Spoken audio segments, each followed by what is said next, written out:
Olá a todos, bem-vindos ao canal YouTube do Geração 68, sempre na luta. Aqui mais um programa Papo 68, e hoje com Rosângela Serra, Paraná. Agora nós vamos ouvir uma história bastante forte, e eu particularmente estou já indignada quando eu soube dessa história aqui e que aconteceu aqui no Brasil, nos anos de chumbo. Como na Argentina, nós conhecemos, né, as mães da Praça de Maio e agora as avós da Praça de Maio, um trabalho árduo das mulheres que tiveram seus netos, filhos, roubados pela ditadura militar e dados para famílias outras, para mulheres que não podiam ter filhos, para coronéis, enfim, pessoas do Exército, distribuíram essas crianças de uma maneira aleatória retiradas das famílias de uma maneira bruta, né? A Argentina tem um banco de DNA e faz, né, as avós da Praça de Maio hoje em dia fazem uma campanha bastante intensa, né, para a recuperação dessa história, da história individual de cada um. No Brasil, a gente não tem isso. Se contou por muito tempo de que isso aqui não tinha acontecido no Brasil, mas aconteceu. A ditadura militar roubou várias crianças e deu várias crianças para outras famílias. O jornalista Eduardo Reina publicou um livro chamado Cativeiro Sem Fim: As Histórias dos Bebês, Crianças e Adolescentes Sequestrados pela Ditadura Militar no Brasil. Esse livro conta a história de várias crianças que descobriram que não são filhos biológicos de suas respectivas famílias e que eram filhos o que a ditadura militar conseguiu chamar de subversivos, que, na realidade, eram pessoas que lutavam contra a ditadura militar ou a favor da democracia e do Estado de Direito. Esse livro começou com a história da Rosângela, que está aqui com a gente hoje para contar a história dela, para a gente poder entender um pouco o que foi essa barbárie que aconteceu nos anos da ditadura militar no Brasil. Ao lado dela, a gente encontra a Stephanie, que é seu apoio, sua força, né? Sua filha, que está aqui para dar força para a mãe, né, Stephanie? Para a gente estar junto nessa luta, porque é necessário, mais do que necessário, fazer justiça. Rosângela, Stephanie, bem-vindos ao canal Geração 68. Eu agradeço muitíssimo. Sei que essa história é muito difícil de ser contada, mas a gente vai contar e tentar ver se a gente consegue fazer uma campanha por justiça para você e para todos aqueles que sofreram essa barbaridade de serem retirados de suas famílias. Rosângela, conta para a gente, quando é que você descobriu que os seus pais não eram seus pais?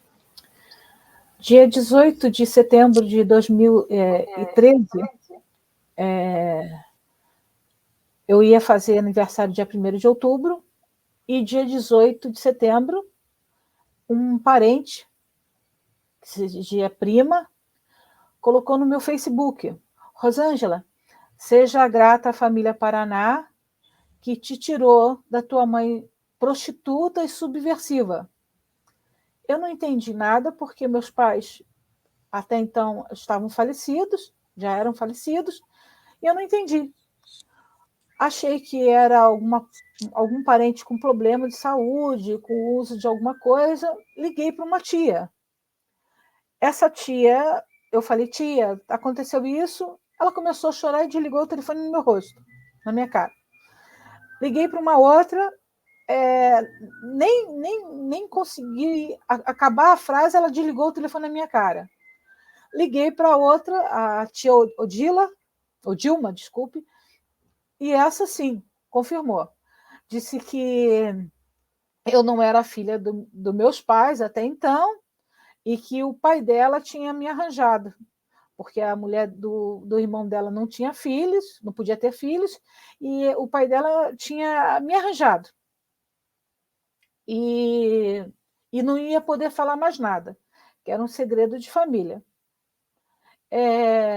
Implorei, chorei, fiquei sem chão, mas ainda persistia em mim acreditar que era uma mentira. Liguei para o meu meio-irmão, que o Odir tinha um filho do primeiro casamento dele. Esse meio-irmão aí me confirmou a história. Rosângela, realmente você não é filha do meu pai, você não é filha da Nilza, a tua mãe, a única coisa que eu posso dizer é assim, que a tua mãe era muito jovem, e teu pai estava preso. E não adianta você insistir com a família, porque isso é um segredo, é um pacto que a família fez.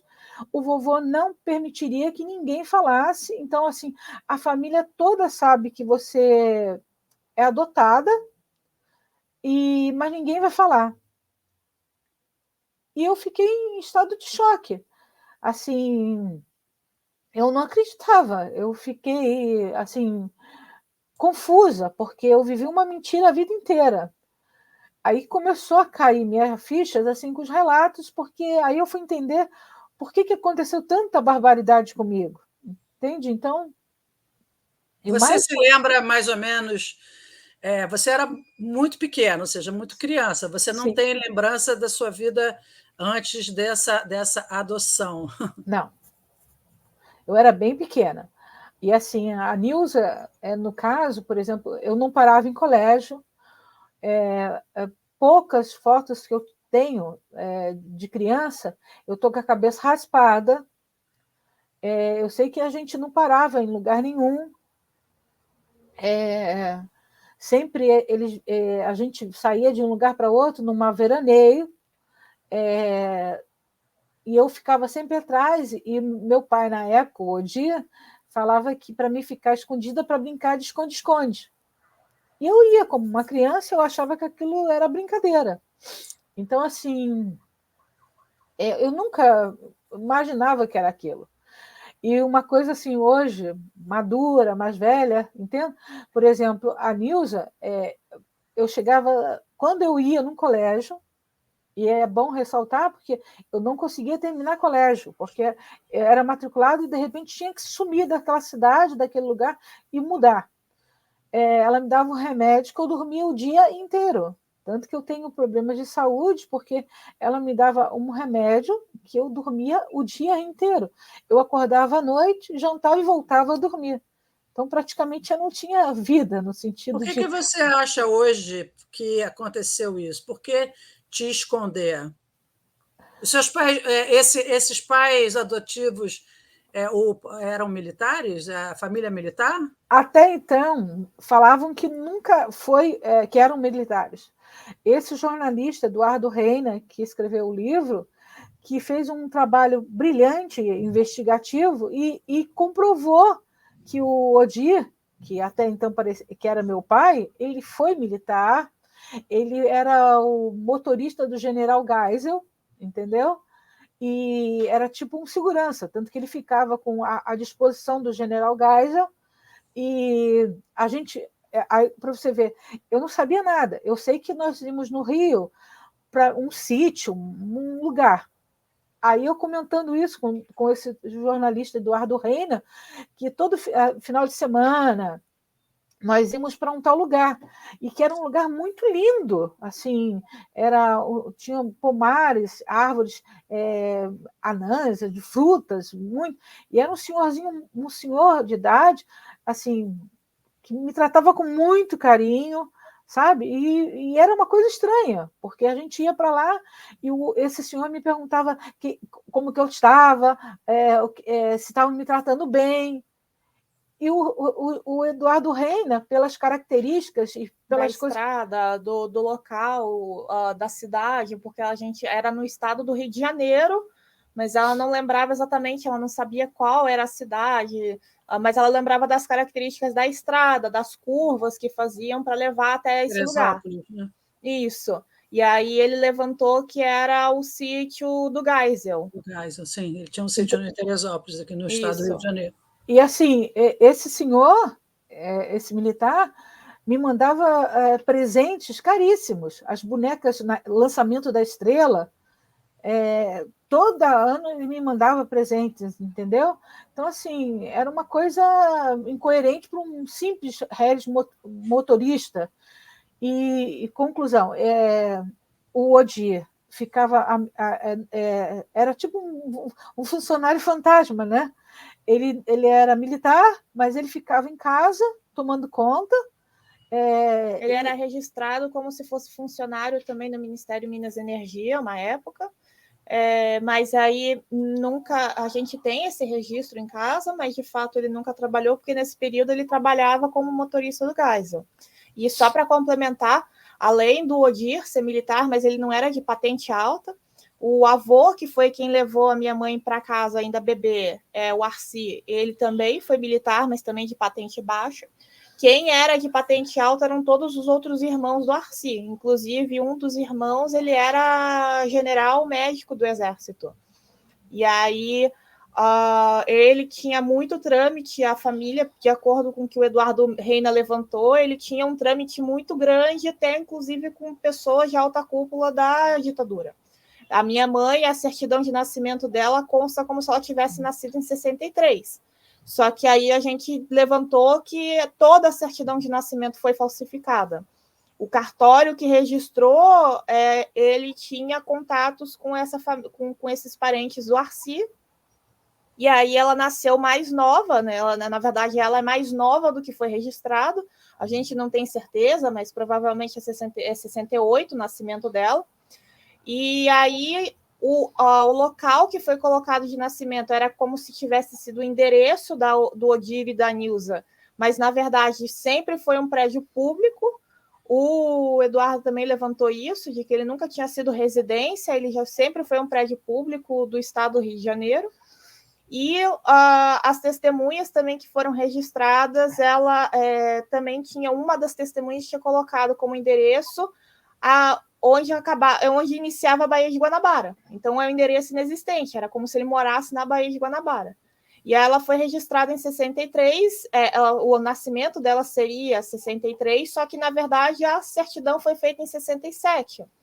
E, na época, tinha uma legislação de que, se isso acontecesse, se passasse de 2 anos do registro, teria que se pagar uma multa, enfim, teria uma anotação na certidão de que houve essa demora no registro e, portanto, teve que se pagar uma multa, alguma coisa assim, e isso não tem na certidão dela. Então, você confirmou, quer dizer, só em 2013, né, quer dizer, muitos anos depois, a sua vida inteira vivendo com uma família... você, pelo menos, era uma família que foi boa para você? Não. A Nilza, vamos dizer assim, me prostituía. Tudo que ela queria, ela era incrível, assim, ela me botava uma coisa que era muito evidente, ela assim, todo concurso de beleza, ela me colocava. Eu nunca gostei de maquiagem, essas coisas assim. Carnaval no Rio de Janeiro, ela comprava roupas micros para me usar, sempre sensualizando. Como eles tinham um hábito de beber muito e jogar, a casa sempre ficava repleta de homens jogando, essa coisa toda, os amigos deles. Se um homem entrasse no meu quarto, alguma coisa, ela achava que era normal, e quando eu chorava, ela dizia que eu tinha que obedecer. Então, se ela queria, por exemplo, um saco, 1 quilo de açúcar na mercearia, na quitanda, naquela época, ela chegava para mim e falava: vá buscar e faça o que o homem quer. Então, assim, tanto que eu me casei com um homem 40 anos, mais de 40 anos mais velho do que eu.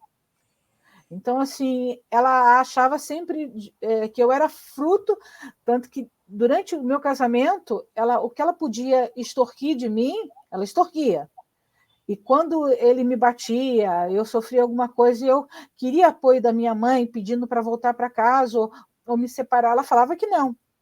Porque como ele tinha dinheiro, ela me obrigava a permanecer com ele e sempre me extorquindo dinheiro. Ou seja, uma tortura a vida Sempre. inteira, né? E assim, enquanto eu morava com eles, também apanhava por tudo. Entende? Era assim, coisa mínima eu apanhava. Se ela estava com uma dor de cabeça, ela fazia queixa e eu apanhava. Se eu não queria comer, eu apanhava. Entende? Então, às vezes eu não queria tomar um remédio que me fazia dormir porque eu queria brincar, eu apanhava. Uma vez eu estava muito calor no Rio e lá na casa tinha uma banheira. Eu, criança, eu devia ter uns 6 anos, 7 anos, eu queria dormir, aí eu fui dormir na banheira, que era mais geladinho. Eu apanhei, mas eu apanhei, sabe? Era uma coisa, assim, absurda, porque uma criança só foi dormir na banheira, dentro de casa. E uma coisa que me chamou muita atenção naquele episódio é o desespero dela, porque ela gritava desesperadamente: a Rosângela fugiu, a Rosângela fugiu. E eu só estava deitada na banheira. Então, assim, eram pessoas violentas, no sentido. O Odir sempre andava armado, sempre tinha revólver, sempre tinha a arma. Ele era alcoólatra. Quando ele bebia, ele saía de si, se tornava uma pessoa mais violenta ainda. E ela era assim uma pessoa aproveitadora no sentido. Mas aí eu entrei numa depressão muito grande, engordei muito, faço tratamento hoje porque aí as coisas começam a fazer sentido, porque tudo aconteceu na minha vida. E ela, assim, no sentido de se aproveitar de mim, sabe? Tudo ela queria, às vezes eu trabalhava, eu tinha minha filha, então, assim, ela ligava, eu quero isso. E se eu não fosse, ela fazia um escândalo. Então, eu tinha que sair da minha casa e comprar o que ela queria, levar para ela. Opa!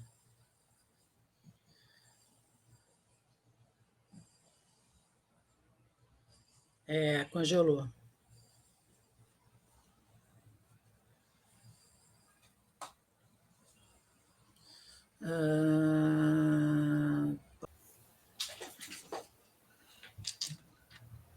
Pronto, tinha dado uma pausada, agora a gente voltou à gravação. Você estava falando, Rosângela, Da Nilce. da tortura que você viveu esses anos todos. Queria que você concluísse essa. Não, e assim, por exemplo, um dos fatos que me lembra também, uma vez eu cheguei do colégio, entrei pela cozinha, ou melhor, entrei pela sala, e estava ela conversando com uma amiga dela. E deu para ouvir ela falando assim: você tem que se livrar dela, você tem que se livrar dela, porque o Odi está obcecado por ela. Então, eu fiquei bem assustada, não estava entendendo por que aquela mulher estava falando aquilo para minha mãe. E mais assustadora assim, quando eu conseguia a segunda via de inteiro teor da minha certidão de nascimento.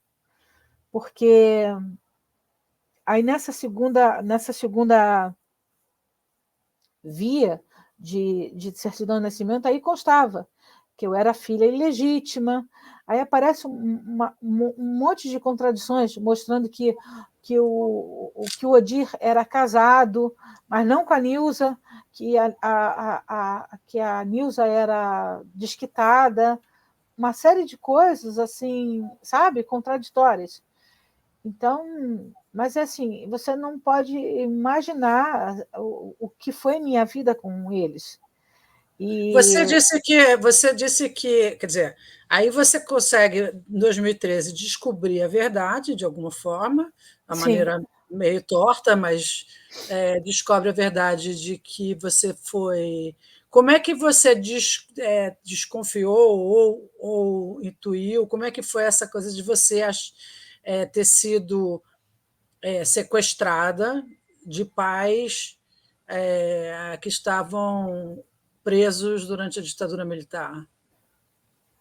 Como é que você chega a essa... Para mim foi muito difícil, porque como eu fui criada por militares, e eu fui sempre... eu ouvia muito essa palavra subversiva, não entendia, eu confesso que eu não entendia o que era, mas era sempre considerado vagabundo, coisas assim. Então, quando esse meio-irmão, ou melhor, esse o filho do Odir, me falou isso, que, olha, você realmente não é filha deles, a tua mãe era muito jovem e teu pai estava preso. E aí eu insisti, eu falei, poxa, mas então me conta quem são meus pais. Por favor, eu não quero morrer sem saber meus pais. Aí ele só falou assim, olha, você foi uma mulher muito bonita, a tua mãe era muito mais linda do que você, muito bonita e muito jovem. E teu pai estava preso. E ninguém vai falar nada, porque é um crime e a família, ninguém vai te falar nada. Mesmo que você insista. Aí eu perguntei ao jornalista, aí ele que me explicou que o crime de sequestro de bebê não prescreve. Não. Aí que eu fui entender, porque a família toda me bloqueou, ninguém mais falou comigo, eu agora não tenho mais família, ninguém me dá uma dica de onde é minha mãe, porque é uma coisa ilógica. Se a minha mãe era entrou na justiça contra essas pessoas, não? A gente tentou entrar na justiça logo depois, só que a gente não tinha assim, elementos o suficiente. A justiça entendeu que na verdade, a minha mãe entrou como indenização na época, porque ela achava até que era uma mentira, enfim, de que a situação, de que era como se fosse uma injúria, uma calúnia, e a justiça na época não localizou essa prima que tinha feito a situação, e entendeu que não tinha elementos o suficiente para continuar com uma denúncia. E aí a gente entendeu que tinha que buscar mais informações para minimamente conseguir entrar com algum pedido na justiça. E foi aí que eu corri atrás de tentar encontrar alguém que pudesse ajudar a gente. Dentre as inúmeras mensagens que mandei durante os anos, quem respondeu para a gente foi o Eduardo Reina. E aí, a gente tinha só essas informações mesmo na época, e aí, a partir do trabalho dele, desde 2014, 2015 para frente, até o lançamento do livro, tudo foi ele quem levantou. Todas as informações que a gente tem hoje sobre quem é a minha mãe, na verdade, quem levantou foi o Eduardo Reina. Então, a gente até descobriu que ela é mais nova, de fato, do que o registro dela, e que então ela nasceu já na época da ditadura, principalmente no ano mais pesado, que era 67, 68.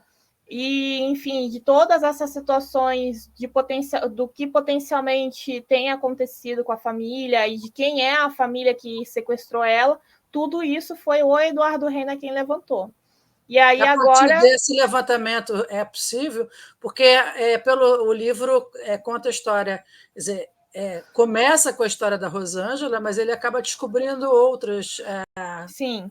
Né, principalmente outras crianças, do Araguaia. Né? A maioria dos casos que tem lá também são de crianças, principalmente do Araguaia, dos militantes que estavam em Araguaia e que naquela época foram levados pelos militares mesmo para serem criados por eles, ou aquelas que não foram torturadas ou mortas, né, no local, enfim, aquelas que foram levadas pelos militares. E aí a gente, no livro, não tenho certeza, acho que são entre 17 e 18 casos que tem no total, incluindo da minha mãe. São histórias que ele conseguiu levantar. A gente fica imaginando aqui quantas histórias existem. né, sobre quantas crianças não foram retiradas de suas famílias e foram dadas para outras famílias, e quantas pessoas, enfim, sofreram quantas crianças sofreram essa barbaridade, né? Porque eu sinceramente, eu fico chocada e eu acho que, em nome do Geração 68, a única coisa que a gente pode desejar e tentar fazer é se unir a vocês e a todas as famílias para que o Estado brasileiro, né, investigue essas situações, porque, como você, Rosângela, como os filhos do Araguaia, tem a gente sabe de vários casos, né? E casos que a gente não tem, diferentemente do que acontece na Argentina, são vocês, filhos, que estão buscando seus pais, né? Porque, no caso da Argentina, são as avós, hoje em dia, que buscam os seus netos, né? Porque tiveram seus filhos ceivados pela ditadura militar argentina. E o pior de tudo é vocês, depois do lançamento do livro, sofrer ameaças, sabe? Ofensas, como se eu Conta fosse mais culpada. sobre isso. Ameaças de quem? De ofensas de quem? Anônimas, mas assim, por que eu estou me juntando com baderneiros, entendeu? Que eu estou negando o que me apoiaram, e assim, não é o que me apoiaram. Eu sofri muito, sabe? Então, assim, eu mergulhei nisso, eu estou mergulhada agora que eu estou fazendo tratamento, um grupo está me ajudando para fazer terapia, para você ver, é uma depressão terrível, eu tenho que tomar remédio para acordar, para dormir, porque eu tenho pesadelos, porque aí eu começo a lembrar de fatos que eram terríveis. No Rio de Janeiro, a Nilza me levava no hospital, um hospício ali no Engenho de Dentro, e eu me lembro que eles colocavam vários aparelhos em mim, insulinoterapia. E hoje, com estudo, você vê que é para causar apagões na pessoa que passa por isso. Então, assim, eu não consigo lembrar. Então, assim, é uma maldade tão grande e assim, e que ninguém faz. Hoje eu peço, eu estou suplicando esses anos todos, que esse ano faz 10 anos, apoio político e para ser incluída na comissão da anistia. Na comissão da anistia, porque o dano que eles me causaram, né, é uma coisa que não vai voltar. Então, assim, eu só quero saber a minha origem. Eu acho que é um direito meu saber a minha origem e o que fizeram com meus pais. Que a gente, no fim das contas, é obrigada a carregar um sobrenome de família e que vai passando isso para frente. Eu tenho esses sobrenomes da família, que são, na verdade, torturadores. Não foi uma adoção. A gente chama de adoção brasileira, mas a última coisa que ela é uma adoção, foi um sequestro. E a gente é obrigado a carregar o nome e a carregar esse peso de uma situação de violência, até hoje. Então, a gente, a partir do Eduardo, o lançamento do livro foi em 2020, e a gente teve um governo que simplesmente fechou tudo, nós sabemos, tudo que era de recurso possível para essa época, para poder auxiliar a fazer uma pesquisa ou até uma busca maior, foi fechado. Agora que a gente consegue, por causa das informações, até iniciar uma busca mais ativa. E aí a gente, tudo possível que a gente pode ter entrado em contato, o Eduardo está fazendo pela gente, a gente também corre atrás, mas a gente precisa ter o DNA da minha mãe enviei para o Banco Nacional de Perfis Genéticos, porque está sendo feito aquele levantamento de poder incluir vítimas e familiares da ditadura nesse banco para cruzar e poder exatamente as pessoas descobriram o que foi feito. A comissão da anistia, a gente está pedindo e já mandamos o caso para poder ter um respaldo, até para ter informações da família da minha mãe, tudo assim que for a gente mandou para o Ministério Público Federal do Rio de Janeiro para que tivesse uma investigação, porque a gente nem sabe se a minha mãe é do Rio de Janeiro, mas toda falsificação e que está comprovada que foi falsificado foi feito no Rio de Janeiro, e tudo fica parado. É difícil porque o que a gente pode fazer e o que a gente corre atrás a gente consegue, mas a gente precisa do respaldo, a gente precisa que pessoas acreditem nessa história. Quando a gente com certeza. O Ministério da Justiça e o Ministério dos Direitos Humanos têm a obrigação de dar uma resposta. Rosângela, você poderia até ter sido muito bem tratada pela sua família adotiva, mas você tem o direito de saber, você foi sequestrada, você tem o direito, um direito mesmo, um direito de saber quem foram seus pais biológicos. Então, não é uma questão somente de ter sido vivido com uma família, enfim, que foi ruim para você, né? Que foi torturadores o tempo inteiro. É uma história. Por isso que eu fico implorando que o meu caso seja incluído na comissão, porque é uma chance de eu, antes de morrer, saber minha origem, saber se eu tenho uma mãe viva, se eu tenho um irmão, se eu tenho algum parente, ou o que fizeram com eles. Porque é completamente injusto você viver sem saber de nada.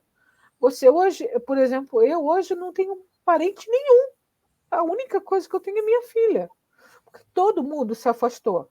E assim, viver com ameaça. Eu tive que, na época do lançamento do livro, trocar várias vezes o número de telefone, entendeu? E eu fico assustada. Engordei mais de 50 quilos, sofro de síndrome do pânico, não vou a lugar nenhum sozinha, eu tenho medo de tudo e de todos. Então, assim, é uma coisa que eu achava, eu acreditava que era um direito do ser humano saber a sua origem. Mas assim, parece que é falta do poder político ou de vontade política de me inscrever nessa comissão. E assim, eu estou correndo há 10 anos que eu imploro, eu vou a políticos, eu vou a qualquer lugar para pedir socorro, porque eu quero saber quem são meus pais, o que fizeram, sabe? Pela uma vez na minha vida, ter um carinho de uma mãe. Sabe? Saber que a minha mãe, seja quem for, mas saber que hoje eu tenho uma coisa que aquela mulher que me maltratava não era minha mãe. Aquela mulher que me prostituía não era minha mãe. Aquela mulher que abusava de mim não era minha mãe. Aquele homem que me batia tanto não era meu pai. Então, assim, aquela família que me desprezava tanto, sabe, que me menosprezava, que me humilhava tanto, mesmo eu estando curso superior, não era minha família. E eles sabiam o motivo. Eu era a única pessoa que não sabia.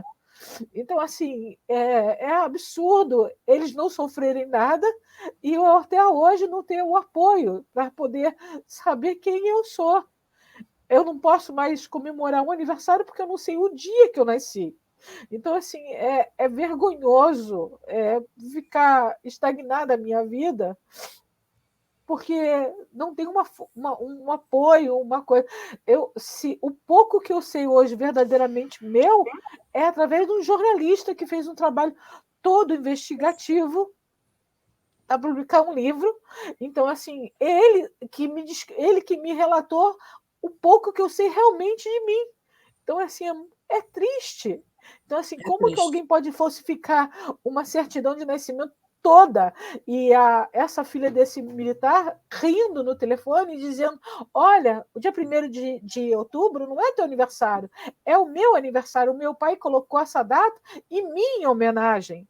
Você pode imaginar uma crueldade dessa? Olha, você não nasceu em 63. Isso foi uma data que meu pai escolheu. Então, assim, e rindo, sabe? Como se fosse brincar com a vida dos outros, fosse uma coisa normal, sabe? Como se ninguém tivesse o direito de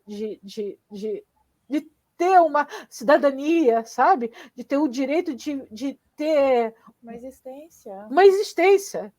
Sabe? Então, assim, eu só peço ajuda. Há 10 anos que eu peço socorro. Foram feitas milhares de reportagens. E até hoje não teve um político que ajudasse a incluir o meu nome na comissão de verdade, da anistia. Então, assim, eu vivo, né, eu estou vivendo de caridade de um psicólogo, um psicanalista, porque eu comecei a não saber quem eu era.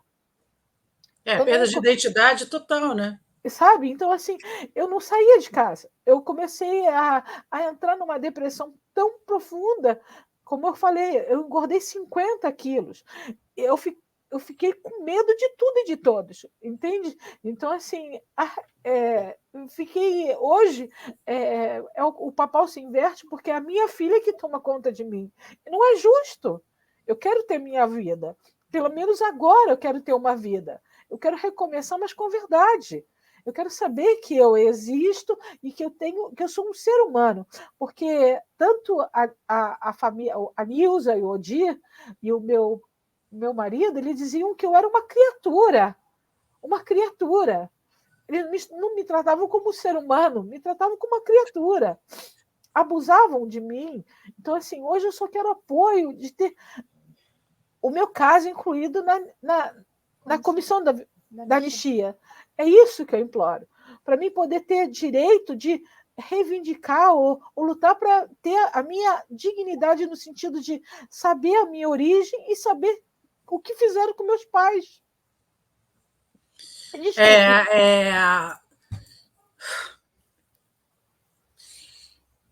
Aqui nós, em nome do Geração 68, a gente só tem que estar do seu lado e através dessa entrevista aqui a gente poder divulgar esse seu caso e, obviamente, a partir do seu caso, fazer com que as pessoas entendam, né, o que aconteceu no Brasil e que o Brasil precisa de justiça. E justiça não é uma palavra feia, justiça é uma palavra muito bonita. Muito. Né? É uma palavra que nos traz dignidade, nos traz altivez, nos traz vida. Então, assim, eu, no meu nome, em nome de todos do G68, a gente vai fazer o possível para que a sua voz se amplifique e chegue aonde tem que chegar. E que você consiga encontrar a sua identidade e, com ela, a sua paz. Agradeço muito. É o que a gente pode desejar para você. E já agradecendo muitíssimo, muitíssimo que você se exponha desse jeito aqui, né? E que dê esse testemunho da história brasileira e do seu testemunho particular. E uma coisa que eu só quero assim, acrescentar, porque eu me exponho porque eu não acredito verdadeiramente que eu seja o único caso, ou que sejam só os 19 casos que o jornalista Eduardo Reina fez num trabalho corajoso, entende? Brilhante, mas, acima de tudo, corajoso, nesse país tão injusto, tão cruel, tão omisso, sabe? Mas eu me exponho porque eu não acredito que eu seja um caso isolado. Que tenha outros casos, milhares de outros casos, porque como eu vivi a vida inteira sendo enganada e sem saber de nada, para você ver, eu só tive acesso há pouco tempo das minhas fotos de criança, como que a criança ter cabeça raspada.